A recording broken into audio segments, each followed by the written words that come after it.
Good morning बच्चों, welcome to my channel. बेटा आज हम करेंगे क्लास 7th की विज्ञान की वर्कशीट नंबर 20, जो कि आपकी डेट 9 दिसंबर की है। आज की वर्कशीट में हम करेंगे मानव में पाचन।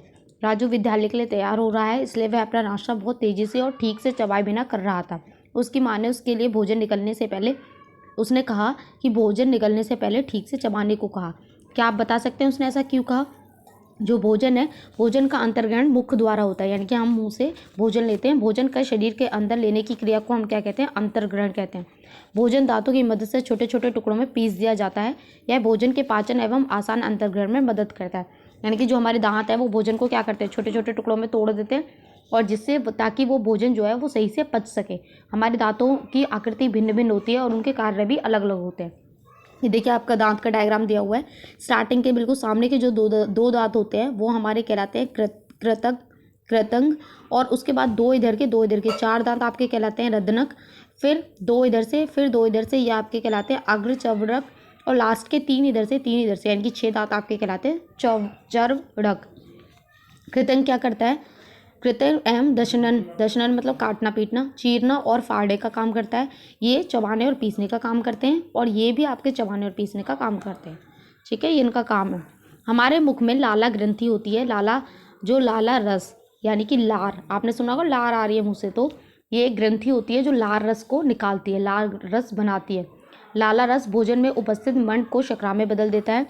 यदि हम कुछ समय के लिए रोटी के टुकड़े को चबाते हैं और इसका अनुभव कर सकते हैं।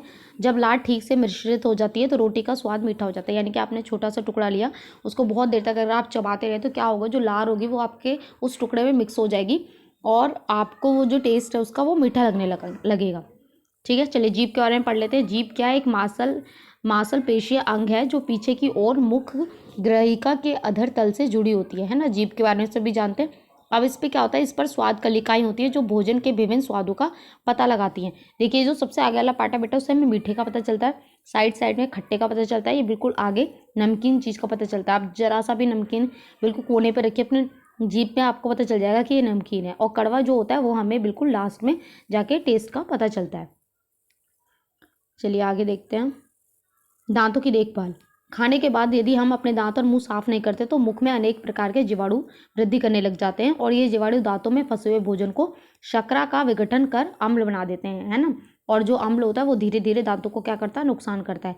इसे दंत क्षय कहते हैं। इसलिए हमें कम से कम 2 बार ब्रश या दातुन से दांत साफ करने चाहिए, और कुछ भी खाने के तुरंत बाद कुल्ला करना चाहिए।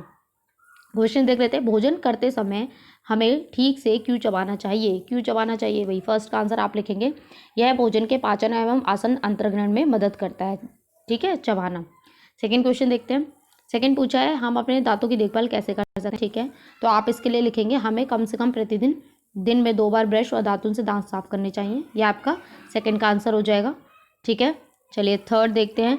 निम्नलिखित में से प्रत्येक का कार्य लिखना है। तो लाला ग्रंथि, फर्स्ट लाला ग्रंथि का काम क्या है? जो लाला ग्रंथि है आप लिखेंगे लाला ग्रंथि लाला रस का स्राव करती है। जिसके नीचे मैंने अंडरलाइन लिखा, आपको वही आंसर लिखना है। लाला ग्रंथि लाला रस का स्राव करती है, फर्स्ट आपका हो गया। सेकंड आपका पूछा है जीभ। अब जीभ क्या करती है? भाई जीभ का काम क्या है? ठीक है, आप लिखेंगे इसकी जगह आप लिखेंगे जीभ। ठीक है, जीभ पर स्वाद कलिकाएं होती हैं जो भोजन के विभिन्न स्वादों का पता लगाती हैं, तो ये आपका सेकंड हो जाएगा। इसके बाद थर्ड है आपका चर्वणक जो है वो क्या काम करते हैं भाई? पीसने, चबाने और पीसने का काम करते हैं। आप लिख सकते हैं आराम से, है ना, यहाँ से लिख लीजिएगा, चबाने और पीसने का काम करते हैं। ठीक है, यहाँ से।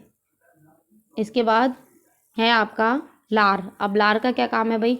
तो लार जो है वो जो लाला रस भोजन में उपस्थित मंड को शर्करा में बदल देती है। ठीक है, तो ये आपका आंसर हो जाएगा फोर्थ का। चलिए, तो यहाँ आपकी वर्कशीट कंप्लीट होती है। आई होप आपको अच्छे से समझ में आई हो। तो प्लीज़ चैनल को लाइक करें, सब्सक्राइब करें और कमेंट करें। Thank you.